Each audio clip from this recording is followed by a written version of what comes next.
¿no? Por lo que también es un factor de riesgo para la conjuntivitis neonatal. En el aspecto perinatal, ¿no? Tenemos al trauma ocular durante el parto. Durante el proceso expulsivo se va a dar más que nada, ¿no? Durante el parto, y se puede tener traumas oculares también, o esto puede ser debido a no tan adecuada técnica, ¿no? Para ayudar en el parto, o puede ser en los partos prolongados. También tenemos a una atención prenatal deficiente, cuando no se le realizan exámenes, por ejemplo, a la madre para determinar si tiene algún tipo de infección, ¿no? También malas condiciones higiénicas de entrega.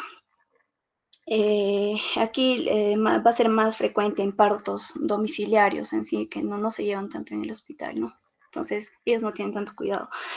En el aspecto postnatal, tenemos a las infecciones postparto por contacto directo con trabajadores de la salud o por aerolización, ¿no? Esto es debido a que el personal de salud no guarda una asepsia adecuada, ¿no? Y también la exposición de nitrato de plata, que usualmente se va a utilizar como profilaxis, como ya mencioné, pero así como también va a evitar una conjuntivitis infecciosa, también puede ¿no? llevarnos a una conjuntivitis química. También el uso de ventilación mecánica, y en el recién nacido, más que nada, y el más importante es pues la prematuridad, ¿no? Ya que los recién nacidos prematuros, como bien sabemos, tienen una inmunidad disminuida, lo que los hace susceptibles a muchas infecciones, ¿no? En cuanto a la exposición a organismos infecciosos también, los recién nacidos, también la profilaxis ocular, ¿no? Que es en caso sea inadecuada, esta que se va a dar siempre inmediatamente después del nacimiento.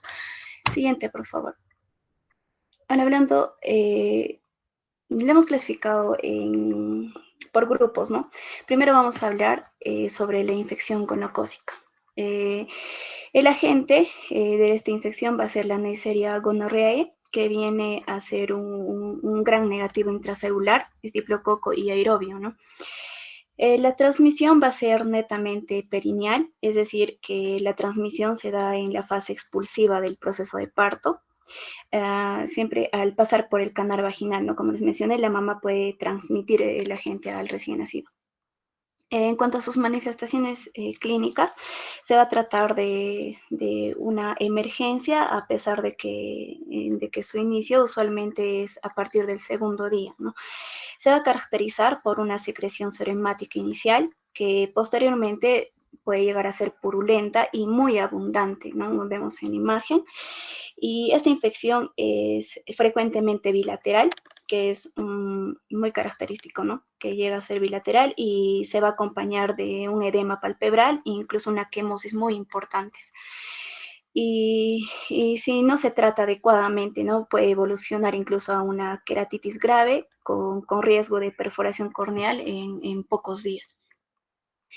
Por eso es que se le considera, ¿no? Más que nada una emergencia. En cuanto al diagnóstico, se va a realizar mediante el cultivo positivo del exudado en el medio de Taylor-Martin modificado, ¿no? Porque al ser un medio selectivo, este medio de Taylor-Martin va a permitir el crecimiento de Neisserias patógenas, por lo que va a inhibir la flora normal y los agentes de Neisseria no patógenos, ¿no? Entonces, más que nada, va a permitir el crecimiento de agentes de Neisseria patógenos. Ahora, en el caso del tratamiento, primero, ya, en caso del tratamiento, vamos a ver que ya una de las primeras medidas ante cualquier conjuntivitis, ¿no? Es el aseo de los ojos del neonato. Esto se puede realizar cada 4 a 6 horas con cloro de sodio al 9%, por un tiempo aproximado de 10 minutos hasta una media hora incluso, ¿no?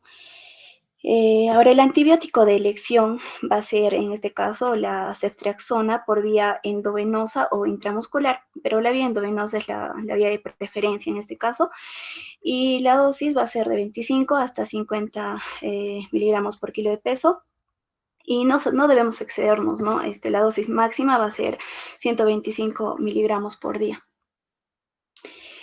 Bien, en cuanto a la prevención, vamos a ver que la prevención es tanto para la madre y como para el neonato, ¿no? Y para la madre es darle un diagnóstico idóneo en el momento adecuado, ¿no? Y antes de que la mamá, por ejemplo, entre en un proceso de parto, y en caso se logre esto, el neonato no va a tener consecuencias más adelante, ¿no? Y vamos a evitar estas infecciones.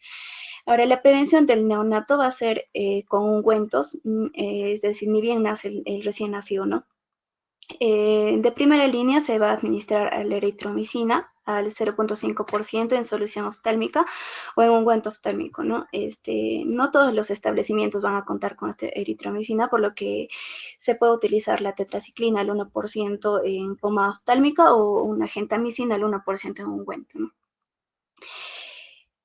Ahora, en caso no se cuente con eritromicina ni con tetraciclina, se podría utilizar el nitrato de plata, ¿no? Ahora, a todo esto se le conoce con el nombre de CREDE, que es un tratamiento preventivo, ¿no? Que consiste en la instilación de unas gotas de solución de nitrato de plata al 1% o un antibiótico con el fin, ¿no?, de prevenir la conjuntivitis del recién nacido, fundamentalmente en este caso de secundaria, ¿no? A una infección gonocócica. Siguiente, por favor. Ahora, continuando, ya vamos a hablar ya también de la infección por clamidia, trachomatis, ¿no?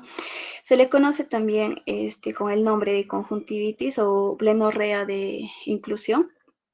El agente etiológico, como ya mencioné, es la clamidia trachomatis, que es una bacteria gram negativa intracelular obligada. Esta clamidia va a tener serotipos, ¿no? Los serotipos que van a ir, incluso van desde el ano, pero los que nos importan en este caso van a ir desde el D hasta el K, que van a estar asociados, ¿no?, a la conjuntivitis neonatal y se van a encargar de desarrollarla en sí. El periodo de incubación de la clamidia es de 5 a 14 días. Y esto explica, ¿no?, lo que les decía en la primera diapositiva, porque la clamidia no es un agente etiológico frecuente antes de los 5 días, ¿no? Porque su periodo de incubación tarda, es aproximadamente los 5 hasta los 14. Pero no es absoluto, ¿no? Hay casos en los que sí se encuentran desde más antes. Ahora, en caso de transmisión, la transmisión va a ser también perineal, igual que la anterior, es decir, por parto vaginal, ¿no? Pero se ha visto también que podría haber una transmisión en pacientes cesariadas, pero con menor riesgo. Ahora, en cuanto a las manifestaciones clínicas, esta se va a caracterizar por una secreción mucopurulenta moderada, que va a estar acompañado de cierto componente hemático. Esta secreción inicialmente es acuosa, luego puede ser mucosa, luego puede pasar a ser purulenta y finalmente, en caso no haya un control adecuado, puede llegar incluso a ser sanguinolento, ¿no? Por la formación de pseudomembranas que se pueden adherir incluso a la piel. Ahora, esta infección va a ser frecuentemente unilateral, a diferencia, ¿no?, que con la gonocócica, que es bilateral, como ya les mencioné. Y esta infección se va a acompañar de un edema palpebral y una quemosis, pero de manera o de forma moderada, no va a ser tan importante. Ahora, es rara la afección corneal en este caso, pero si es que no hay un adecuado tratamiento, podría producirse una vascularización superficial de la córnea e incluso una cicatrización conjuntival, ¿no? En cuanto al tratamiento, en toda conjuntivitis, como mencioné, el aseo es lo primordial, ¿no? El aseo de ojos, de 4 a 6 horas, con cloruro de sodio al 9%, ¿no? A una temperatura tibia, esto hay que aclarar, ¿no? Tibio. Y usualmente los serotipos del D-alca de clamidias responden bien a los macrólidos, como por ejemplo la acitromicina, que en este caso va a ser nuestra de primera elección, ¿no? La acitromicina de vía oral a una dosis de 20 miligramos por kilo de peso por día, ¿no? Una vez al día durante 3 días en este caso.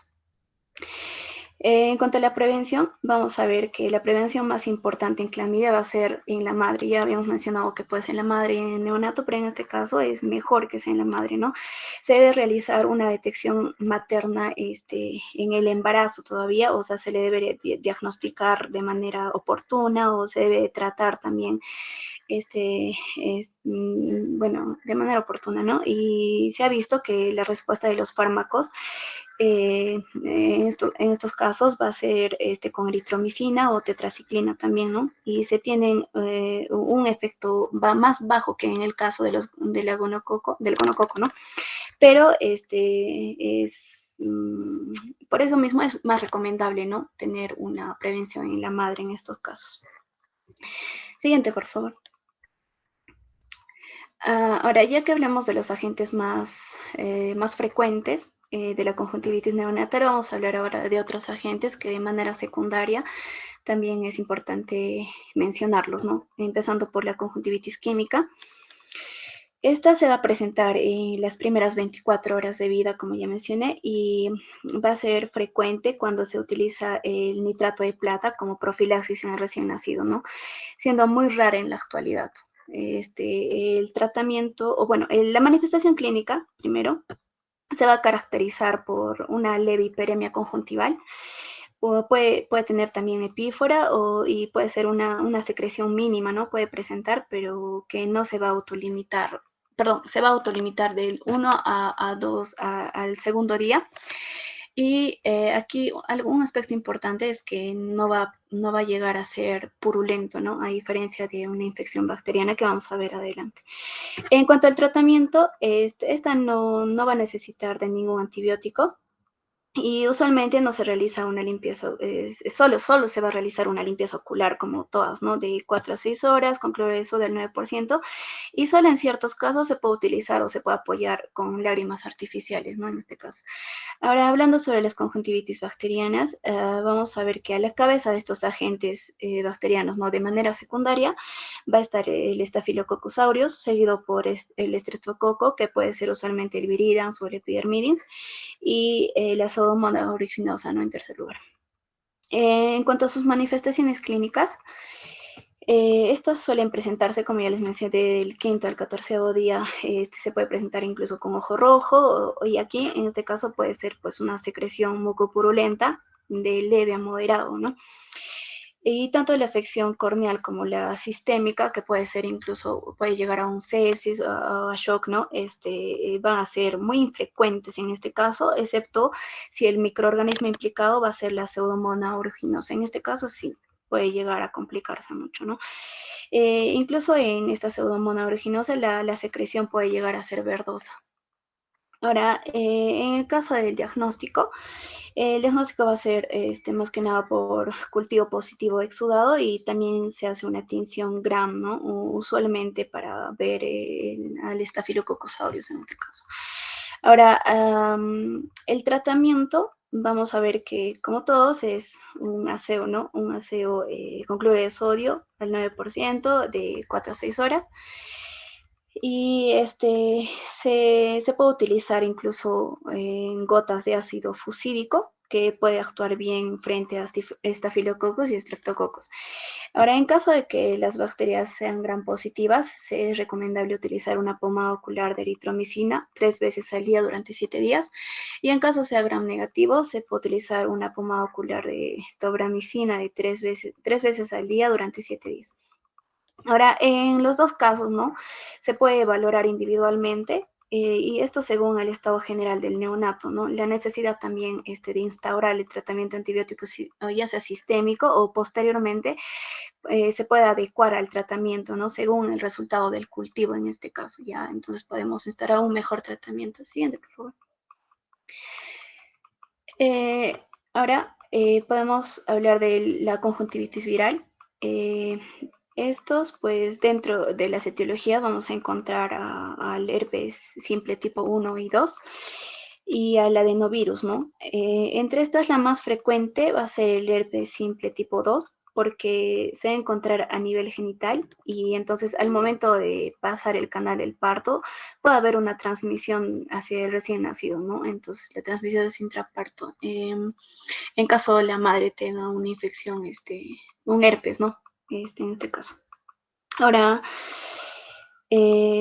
también vamos a ver las manifestaciones clínicas, ¿no? La conjuntivitis por adenovirus suele asociarse más que nada a hemorragias subconjuntivales, mientras que las conjuntivitis por virus de herpes simple tipo 1 y 2 suelen aparecer en las 2 primeras semanas de vida, con características como por ejemplo edema, hiperemia conjuntival o puede haber una secreción serosanguinolenta, ¿no? Y también una característica de aquí es que no va a haber pus, o sea, no va a ser purulenta. Y que se va a asociar, ¿no? También más que nada a vesículas perioculares, como se muestra en la imagen. También puede haber a nivel del mentón, puede haber a nivel de la frente del bebé o en las mejillas del recién nacido, ¿no? Y las conjuntivitis por herpes suelen acompañarse siempre con, bueno, no siempre, ¿no? Pero en su mayoría con queratitis, ¿no? Es decir, ulceraciones corneales. En cuanto al diagnóstico, el examen de elección en este caso va a ser el PCR. También se puede hacer una inmunofluorescencia directa y de manera clínica podemos reconocer a la úlcera dendrítica, que es muy característico del herpes tipo 2, ¿no? En cuanto al tratamiento, como vemos en primer lugar el aseo que ya mencioné, eh, luego también se puede iniciar un tratamiento sistémico con aciclovir, en este caso aciclovir intravenoso, ¿no? A una dosis de 60 miligramos por kilogramo al día en 3 dosis durante 14 hasta 21 días, ¿no? Y si existe una afectación corneal, se va a añadir un tratamiento tópico con una pomada de aciclovir 5 veces al día durante 10 días, ¿no? Siguiente, por favor. Bien, en cuanto a las complicaciones, vamos a ver que pueden producirse, ¿no? Unas formaciones de pseudomembranas, puede haber, como ya les mencioné, una ulceración y una perforación de la córnea, ¿no? Esto puede ser por cualquier conjuntivitis que no fue tratada adecuadamente o que no recibió un tratamiento oportuno, ¿no? Puede haber también ceguera, un panus periférico, una endoftalmitis, un estafiloma y en caso, o sea, sistémico, una neumonía por clamidia más que nada, ¿no? En aquí, una complicación sistémica que se puede dar puede mostrar, ¿no? Un patrón intersticial que va a ser característico en este caso de la clamidia. En cuanto al pronóstico, en general el pronóstico va a ser bueno debido al uso de los antibióticos y de la profilaxis ya mencionados, ¿no? En cada caso, ¿no? Por lo que el resultado va a ser óptimo para la mayoría de los recién nacidos. Siguiente, por favor. Ya, ahora en cuanto, ya, tenemos un algoritmo de manejo aquí. Bien, primeramente vamos a tener a un recién nacido, ¿no? Menor de un mes, con manifestaciones clínicas que van a ser de una conjuntivitis muy clara, ¿no? En este caso podemos tener signos como hiperemia, puede tener también edema o secreción mucopurulenta o ya sea serosanguinolenta o un ojo rojo, ¿no? Etcétera, varias manifestaciones clínicas. Y lo primero que se debe hacer es identificar la etiología de la infección, ¿no? Para lo cual se debe recolectar una muestra del exudado y llevarlo, ¿no? A un medio necesario, ya sea el medio de Taller Martin para gonococo, ¿no? O por el agar mascoy también. Y si se tratara de un herpes, se podría realizar un PCR, ¿no? En este caso. Ahora, si el neonato va a estar en un buen estado general, es decir, va a estar hemodinámicamente estable, no se va a ver, el neonato no se va a ver séptico, no va a tener síndrome de estrés respiratorio, entre otros, ¿no? Va a estar hemodinámicamente estable y solamente la infección va a estar localizada, ¿no? Entonces se puede realizar una tinción Gram y si en caso sea un Gram positivo, se le puede dar pomadas de eritromicina y si en caso sea Gram negativo, se le puede dar tobramicina, ¿no? En pomada. Y en caso sea un diplococo, el diplococo va a ser un sugestivo, ¿no? De una infección gonocócica. Y se puede dar, en este caso, una ceftriaxona o una cefotaxima, ¿no? En caso no haya una ceftriaxona. Ahora, en el caso de que no se logre conocer al microorganismo mediante la tinción, lo recomendable es esperar, ¿no? Los resultados del PCR o un cultivo que nos daría con seguridad, ¿no? El diagnóstico directo y de qué microorganismo se está tratando. Ahora, en caso sea, por ejemplo, una Chlamydia trachomatis, se puede usar la citromicina, como ya mencionamos, y en caso sea Neisseria gonorrhoeae, se utiliza una ceftriaxona o una cefotaxima, y en caso sea un herpes, pues se usa un laciclovir, ¿no? Ahora, en caso del neonato un mal estado general, es decir, va a estar séptico, o ella también va a presentar síndrome de distrés respiratorio o puede ser cianótico, ¿no? Aquí ya también se le va a ingresar al paciente, se le hospitaliza y se le va a hacer una analítica general, se le puede tomar un hemocultivo, se le puede hacer una punción lumbar, ¿no? Podemos buscar una meningitis, por ejemplo, y se le va a administrar como profilaxis una cefotaxima endovenosa de 7 a 14 días y se va a valorar si se puede añadir aciclovir, ¿no? En caso se sospeche de una infección por herpes, por ejemplo. Siguiente, por favor. Continuando con la exposición, yo les voy a hablar lo que es de la onfalitis. Primeramente, la onfalitis es una infección del ombligo y de los tejidos circundantes, que esto va a ocurrir principalmente en el periodo neonatal, que es la primera semana de vida, y se va a caracterizar por la secreción purulenta del muñón del cordón umbilical. Con una induración va a presentar eritema, mal olor, sensibilidad circundantes, que esto va a limitar alrededor del ombligo en la mayoría de los recién nacidos. Primero, esta es una emergencia médica que puede progresar rápidamente a una infección sistémica y puede llegar hasta la muerte, con una tasa de mortalidad estimada entre el 7 al 15%. Siguiente, por favor. Con respecto a la epidemiología, es una infección rara en los países desarrollados con una incidencia de 0.7%.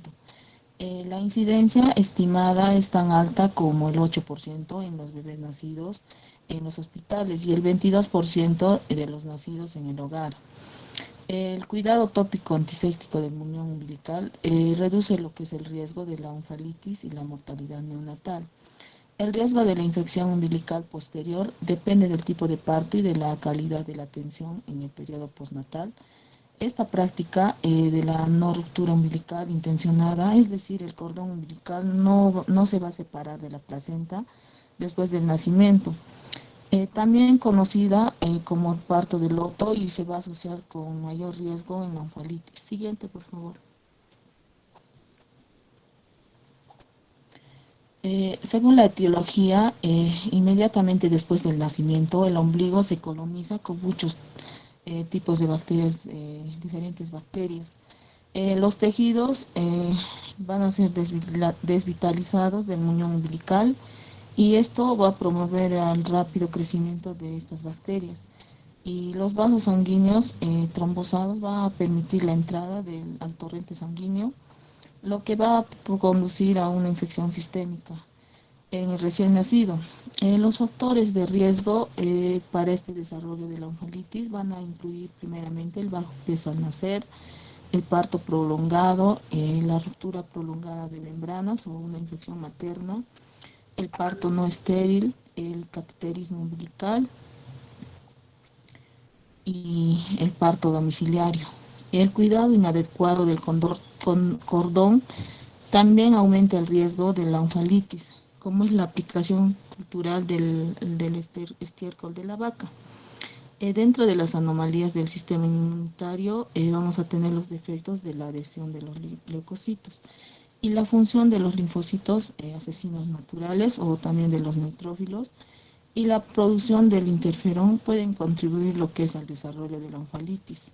Y pueden producir lo que es el ingreso a UCI. donde se va a descartar lo que es el Staphylococcus aureus y el meticilino resistente. También el contacto de la piel con piel puede ser un factor protector porque va a promover la colonización del ombligo por la flora saprófita de la piel. Siguiente, por favor. Con respecto a la fisiopatología, el cordón umbilical es la línea de vida entre el bebé y la madre durante el embarazo y se corta después del nacimiento. El muñón del cordón umbilical luego se seca gradualmente y generalmente se cae dentro de los 5 a 15 días. Un muñón normal del cordón umbilical se atrofia y se separa a nivel de la piel y va a ser común una pequeña cantidad de material purulento en la base del cordón, lo que va a minimizar al mantenerlo expuesto al aire y el seco. Tanto la piel como las bacterias entéricas pueden colonizar lo que es el tejido del muñón y esto puede provocar una infección. La onkalitis es, por tanto, una infección polimicrobiana y los patógenos más frecuentes van a ser el Staphylococcus aureus, el Streptococcus pyogenes y las bacterias gram-negativas como la Escherichia coli, la Klebsiella pneumoniae y el Proteus mirabilis. Si se sospecha de una infección materna con coriamnionitis, bacterias anaerobias como lo que es la Bacteroides fragilis, el Clostridium perfringens y el Clostridium tetani también pueden contribuir lo que es la infección. En los bebés, el drenaje umbilical, el maloliente es un hallazgo típico en esta infección. Siguiente, por favor. Con respecto a la clínica, la secreción leve del muñón umbilical, ausencia de los signos inflamatorios, puede ser una ocurrencia normal, lo que incluso cuando se acompaña puede presentar un mal olor. También la orfanitis va a ser principalmente una enfermedad de recién nacido y se va a caracterizar lo que es por dolor a la palpación, un eritema y una induración en el ombligo y los tejidos circundantes. Primero, los pacientes al principio van a tener lo que es solo una celulitis superficial, pero si no se trata puede progresar y afectar lo que es la pareja abdominal. Los pacientes también pueden tener un drenaje purulento o sangrar el muñón del cordón umbilical y también una secreción maloliente. Y esto hace sospechar una infección por anaerobios. Los síntomas sistémicos van a ser como mala alimentación, fiebre o irritabilidad, van a sugerir sepsis y un peor pronóstico. Siguiente, por favor. Con respecto a la evaluación, siguiente, por favor. Con respecto a la evaluación, primero se debe obtener lo que es una evaluación de laboratorio, realizando un hemograma completo y un cultivo para los pacientes con sospecha de encefalitis. Además, si es posible, se deben enviar los cultivos de cualquier material purulento del muñón umbilical antes del inicio de los antibióticos. Si el paciente tiene síntomas sistémicos, se debe obtener un estudio séptico neonatal completo, que esto va a incluir una radiografía de tórax, un examen completo de orina, o un cultivo de orina y también un cultivo de líquido cefalorraquídeo para ver si puede presentar meningitis.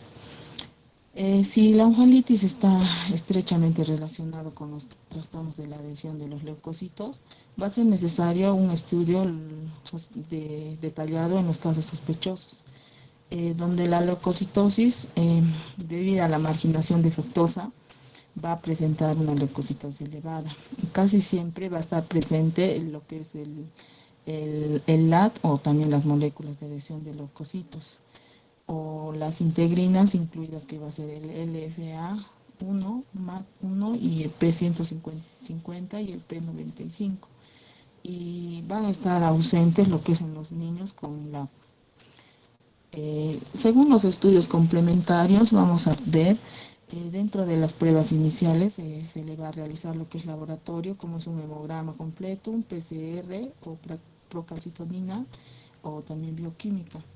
Dentro de la microbiología tenemos que se le va a realizar un cultivo exudado umbilical y un hemocultivo.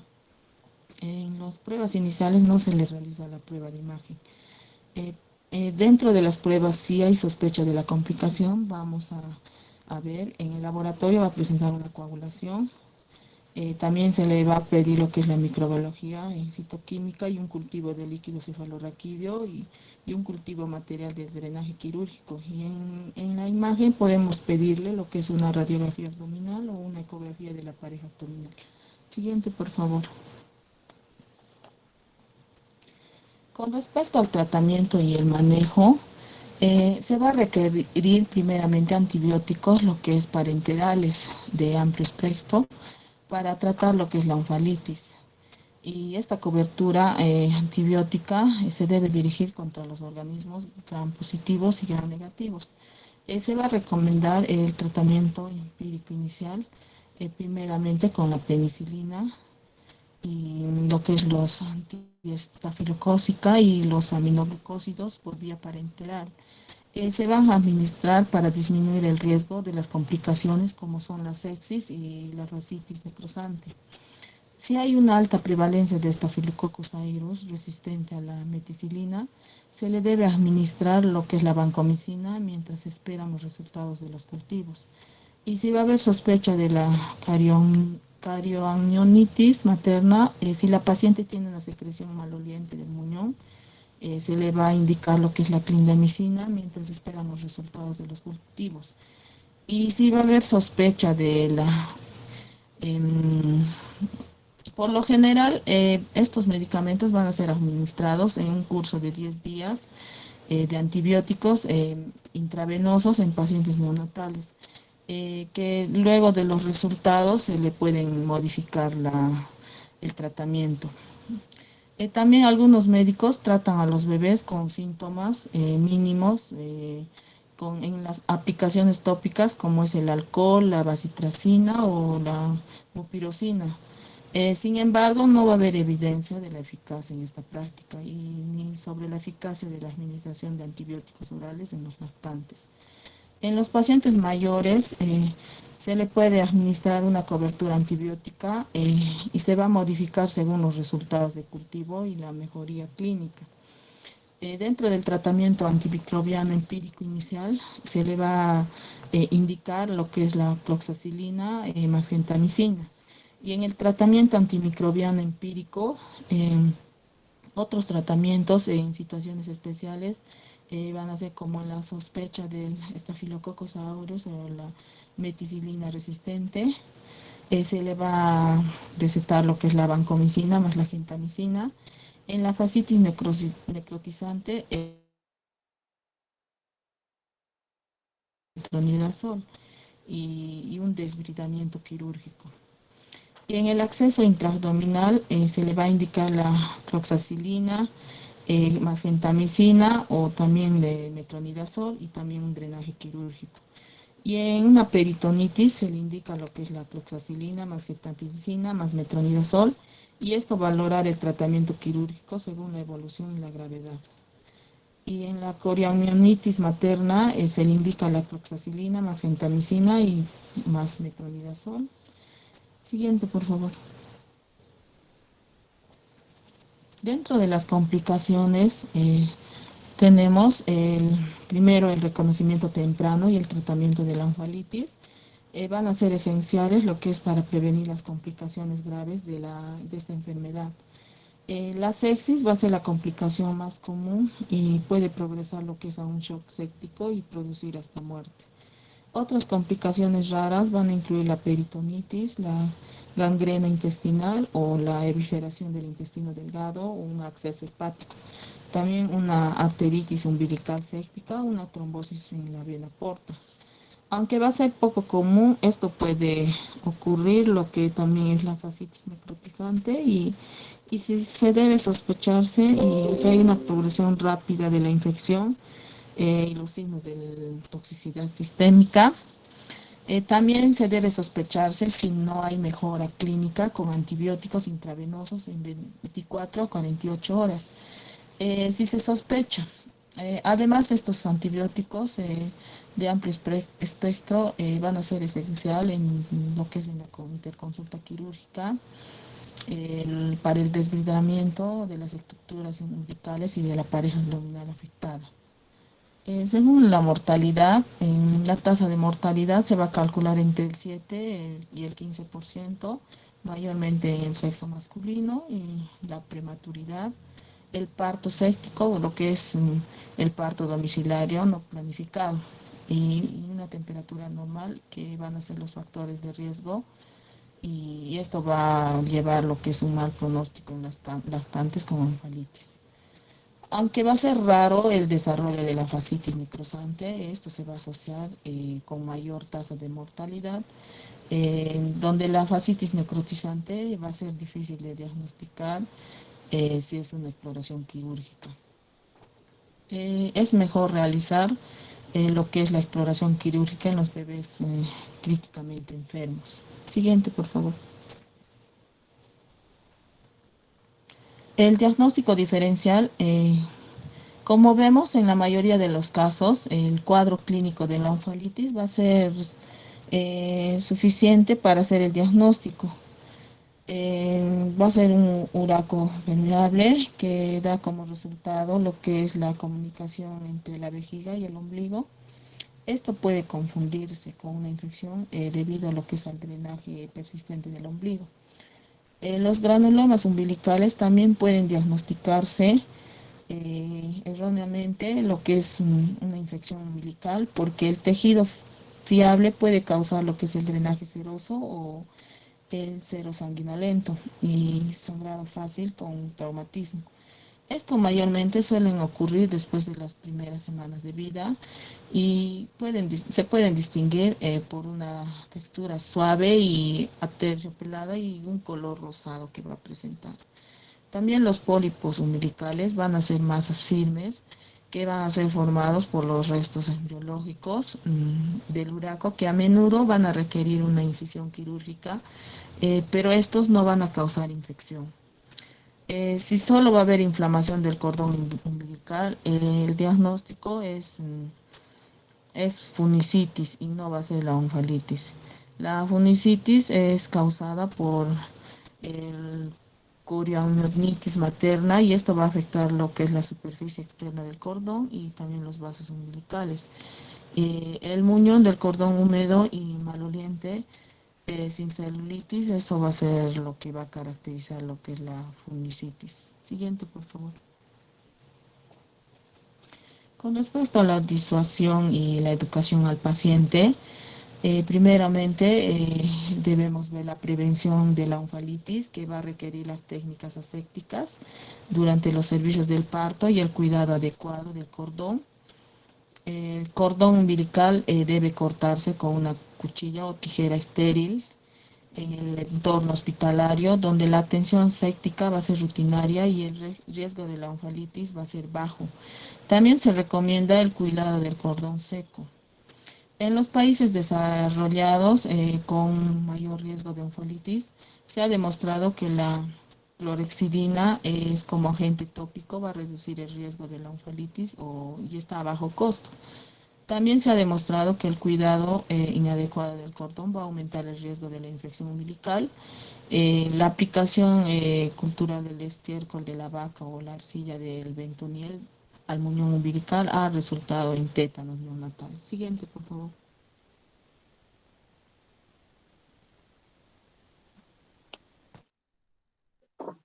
Ya, continuando con la exposición, ahora les vamos a hablar de impétigo. El impétigo también se va a conocer con el nombre de piodermitis o pioderma, y va a ser la infección primaria superficial de la piel que va a ser la más frecuente en los niños. Tiene una incidencia máxima alrededor de los 2 y 6 años de edad, y es a causa de una infección bacteriana cutánea superficial y es muy contagiosa. Se va a caracterizar por la aparición de una ampolla o una vesícula subcutánea, y esta constituye una gran parte del espectro, bueno, de las variedades de las enfermedades infecciosas cutáneas, ¿no? Que hay. En cuanto a su etiología, vamos a ver de que antiguamente se ha relacionado mucho el impétigo vulgar con la presencia del estreptococo betemolítico del grupo A y el impétigo ampollar con la presencia del Staphylococcus aureus. Posteriormente se determinó de que ambos agentes pueden estar presentes en cualquiera de las dos infecciones, pero según los estudios, se ha visto de que casi el 80% de los casos de impétigo no bulboso va a estar asociado al Staphylococcus aureus, mientras que en un 12% se pueden contar a a ambas bacterias. En cuanto a la epidemiología, vamos a ver de que el impétigo se va a presentar con mayor frecuencia en las zonas donde hay un hacinamiento humano, donde no se cuenta con las medidas adecuadas de higiene, donde no se tiene un tipo de... Y este impétigo no va a tener ningún tipo de predilección por el sexo o género. También debemos de tener en cuenta de que es altamente contagioso y generalmente se va a adquirir la enfermedad por contacto directo de persona a persona. También debemos de saber de que se va a diseminar rápidamente en lugares sellados como son las guarderías, los jardines infantiles o los centros de hospitalización. La transmisión también se ha visto que se puede dar a través de las fomites en los artículos de aseo personales, en los juguetes. También se ha visto de que la higiene deficiente, el hacinamiento, el bajo nivel socioeconómico, los traumatismos, la maceración, los estados de inmunosupresión como son diabetes, linfoma, SIDA, o bueno, esto más que todo en las personas un poco más mayores, ¿no? O el uso de algún tipo de medicamento inmunosupresor o corticoides, o que un paciente tenga una dermatosis previa pruriginosa, como pueden ser los eczemas o la escabiosis o la periculosis, van a ser factores predisponentes para que se pueda desarrollar esta enfermedad. También se ha visto de que mayormente se va a producir cuando estamos en primavera o verano y cuando los climas son cálidos y húmedos, ya que el impétigo es favorecido por la humedad, las erosiones de la piel y las malas condiciones de higiene. También debemos de tener en cuenta de que el impétigo ampollar es el que se va a presentar en los neonatos, ¿no? En cuanto a su clasificación, vamos a ver de que el impétigo va a tener dos formas clínicas. El impétigo contagioso, que también se le va a conocer como no ampollar, o llamado impétigo vulgar, costoso o clásico de Teribus, y el impétigo ampolloso o bulboso, que a su vez va a tener dos tipos, que va a ser el impétigo localizado, o llamado impétigo ampollado bulboso, o impétigo neonatal o impétigo neonatarum, y el impétigo generalizado, o también conocido como el síndrome de Jitter-Wong-Jitter-Chain. Bueno, vamos a iniciar primero con el impétigo ampolloso o bulboso. Vamos a ver de que va a representar el 10 a 30% de los casos y se va a dar con mayor frecuencia en los neonatos. Se puede presentar en forma de botes epidémicos en las salas de hospitalización o en las unidades de cuidados neonatales. Se va a presentar como pequeñas o grandes ampollas que van a ir desde los 0.5 a 2 o más centímetros.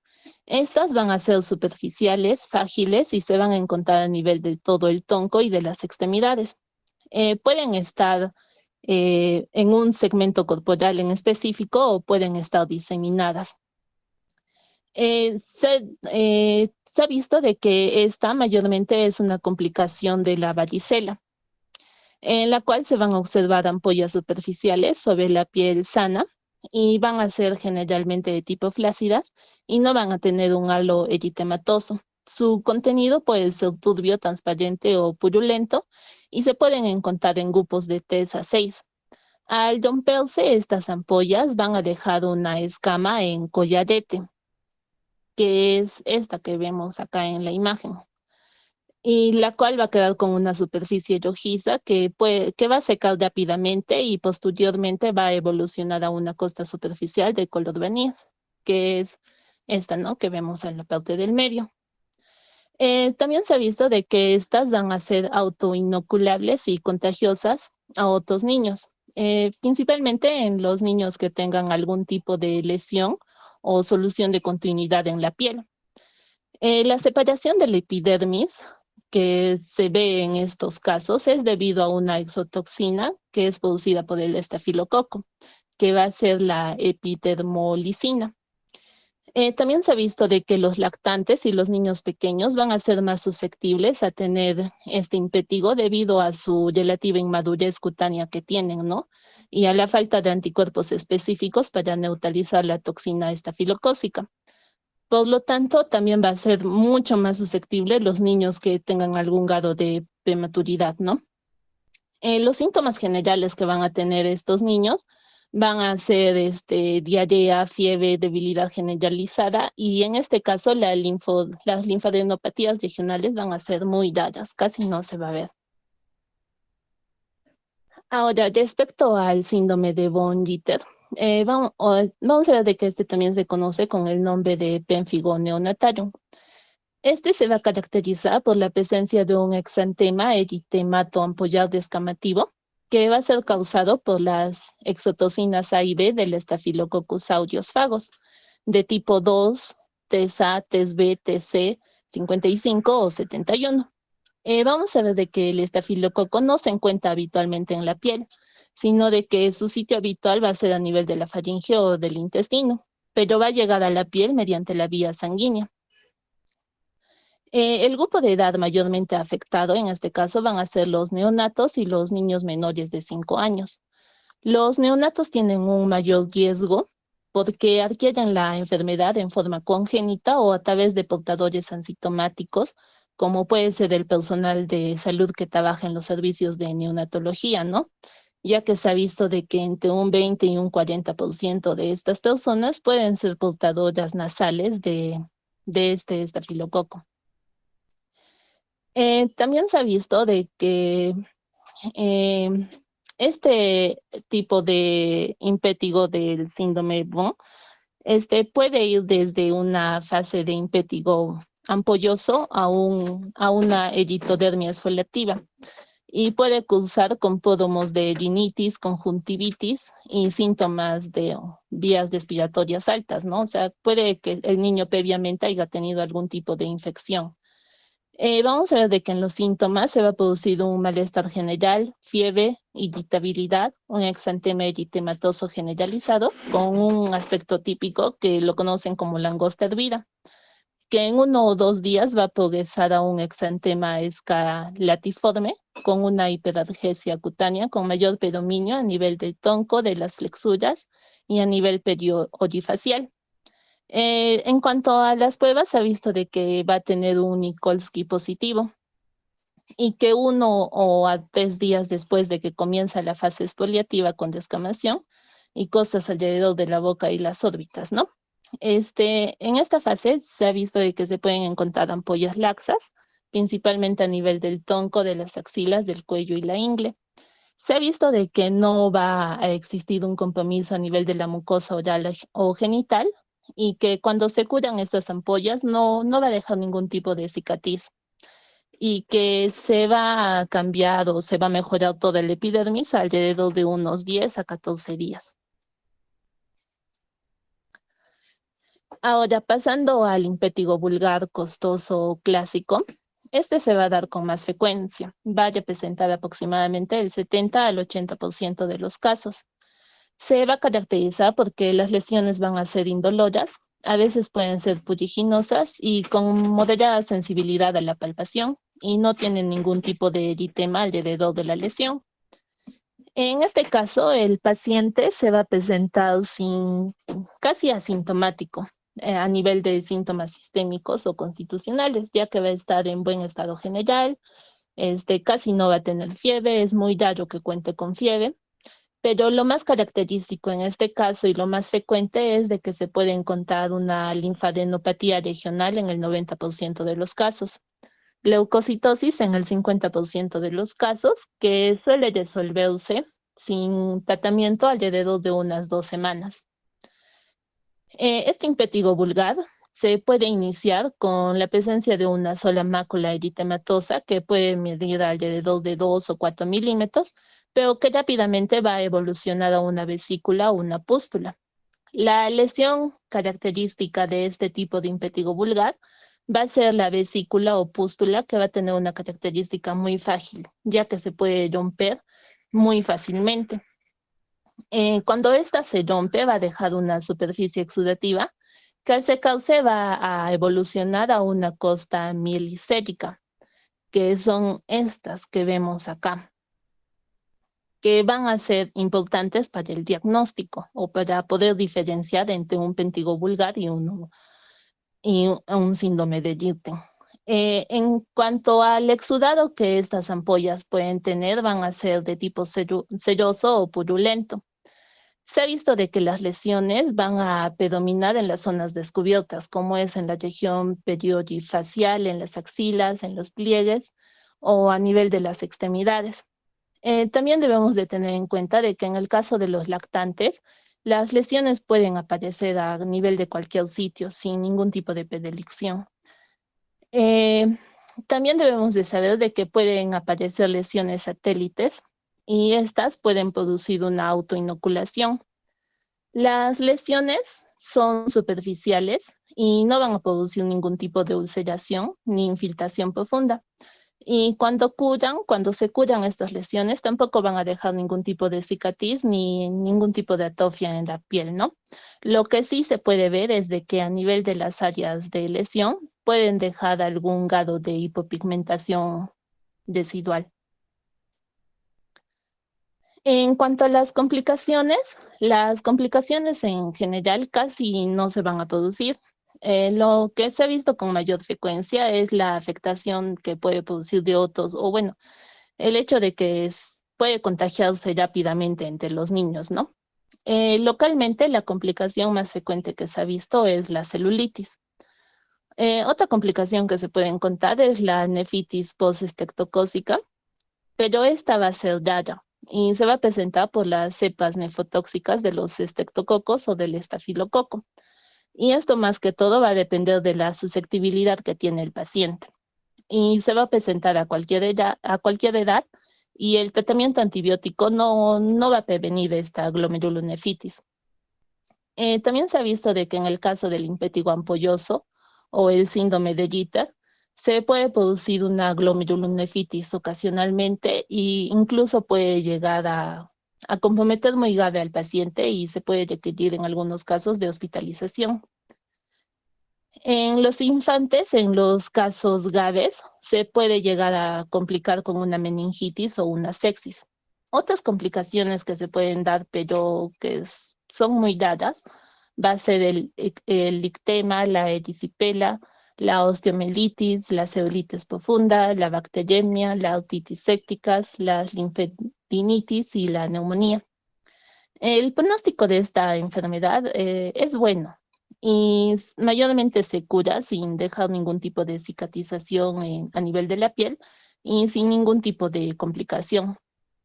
Las lesiones mayormente se van a resolver por completo entre unos 7 a 10 días con el tratamiento adecuado. Y se ha visto de que los neonatos y los pretérminos van a ser los que van a tener una tendencia a desarrollar una infección más generalizada y se puede presentar en ellos una meningitis en caso no se trate adecuadamente o tempranamente la infección. En cuanto al diagnóstico, es fácil y se va a basar en la epidemiología y en el aspecto clínico de las lesiones. Es por esto de que debemos de saber diferenciar, ¿no? El hecho de que el paciente tenga una costa mielesérica o que tenga una lesión elemental de una vesícula pustulosa o que la lesión tenga eritema o no, ya que esto nos va a ayudar a diferenciar. El impétigo costoso generalmente no va a tener problemas en el diagnóstico, ya que sus características van a ser muy específicas, ¿no? Como son el caso de las costas mieleséricas. Pero en caso tengamos diagnósticos cuestionables, podemos requerir a la tinción GAN, donde se va a evidenciar neutófilos con cocos GAN positivos en cadena o en racimos. Los cultivos de las secreciones se deben realizar en lesiones decurrentes, en lesiones periumbilicales en el recién nacido o en inmunocomprometidos. Y en estos cultivos se va a encontrar Staphylococcus aureus con mayor frecuencia y puede estar asociado a un Streptococcus pyogenes o a un Streptococcus beta hemolítico del grupo A. Se Podemos pedir un antibiograma en el caso que se trate de un Staphylococcus aureus meticilino resistente. En cuanto al estudio histopatológico, mayormente no se va a pedir, pero en caso lo solicitemos, lo que vamos a encontrar son vesículas subcórneas o en la granulosa, con un infiltrado polimorfo nuclear, con espongiosis ocasional y con células acantolíticas en la ampolla. En el caso de que el paciente tenga un síndrome de piel escaldada, lo que se va a encontrar es una ampolla intraepidérmica en la capa granulosa, ¿no? Y sin presencia de bacterias ni neutrófilos. En cuanto al diagnóstico diferencial, cuando sospechamos de un impétigo ampolloso, debemos de hacer un diagnóstico diferencial con una quemadura térmica de segundo grado, con un prurigo ampollar de insectos, con un eritema multiforme o con una mastocitis ampollar o con las ampollas de una sífilis congénita. En caso estemos sospechando de un impétigo secundario, debemos diferenciarlo de un herpes simplex, de una varicela, de una dermatitis atópica o de un prurigo de insectos. También debemos, para hacer el diagnóstico diferencial, ver la característica de las lesiones. Si encontramos una lesión de tipo erosión que puede tener o no una costa o que puede tener una descamación o no, lo debemos diferenciar de una escoriación, de una dermatitis peribucal, de una dermatitis seborreica, de una dermatitis de contacto o de un herpes simple. En caso la lesión sea solamente una ampolla, debemos diferenciarla de una dermatitis de contacto, de un herpes simple, de un herpes zóster, de una foliculitis bacteriana, de una quemadura térmica, de un P. fingoide ampolloso, de una dermatitis eterniforme o de una porfiria cutánea tarda. En caso la lesión sea una úlcera, que puede tener o no una costa o una descamación, debemos de diferenciarlo de úlceras herpéticas cónicas, de algún tipo de picadura por algún insecto, de alguna escoriación neurótica, de una porfiria cutánea tarda o de algún tipo de úlcera venosa. Es lo más que todo en los pacientes que van a ser un poco más grandecitos, ¿no? No tanto en los neonatos.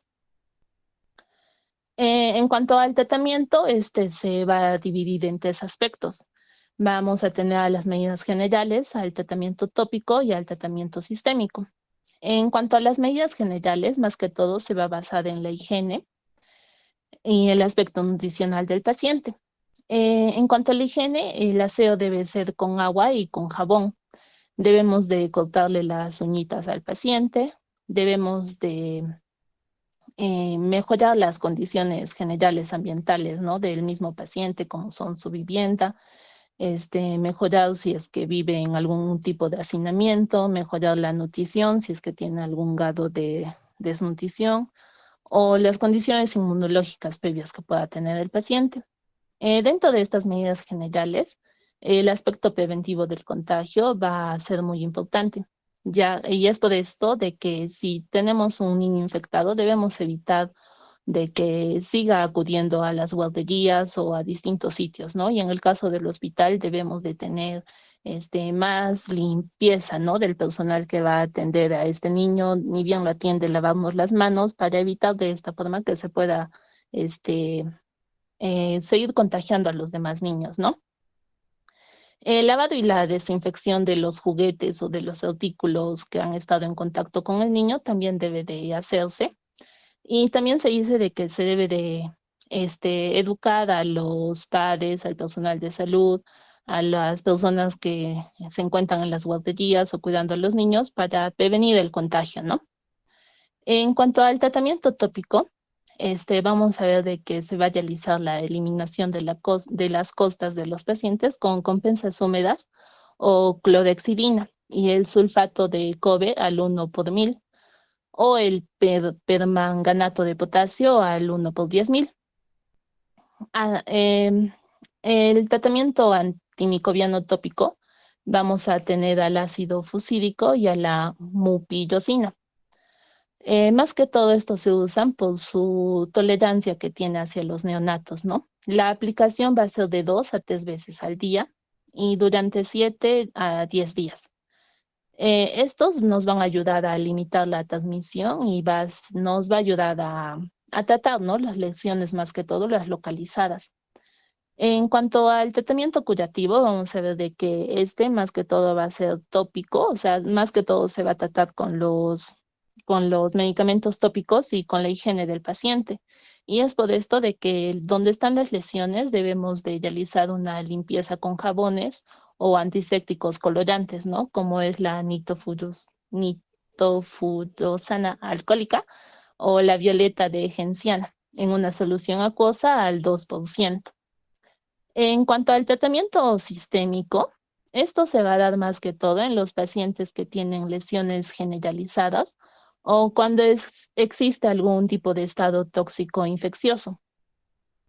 En la actualidad se recomienda como tratamiento empírico a la amoxicilina o en caso que sospechemos de que el paciente puede tener al Staphylococcus aureus, lo que vamos a utilizar va a ser la cloxacilina o podemos utilizar una amoxicilina con ácido clavulánico o una cefalosporina de primera generación, como puede ser la cefalecina o el cefadoxilo.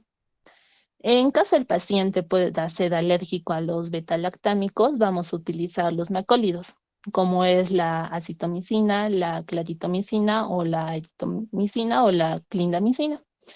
Y en caso no veamos que el paciente mejora y por el contrario está empeorando, entonces ya vamos a proceder a utilizar la vancomicina y la mecacina. Y eso sería todo, doctora. Gracias. Muy bien, chicas. Bastante completa su exposición. No sé si alguien tiene alguna pregunta.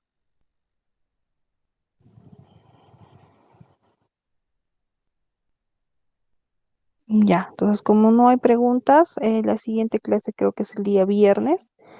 Ahí nos vemos, chicos. Gracias, hasta el viernes.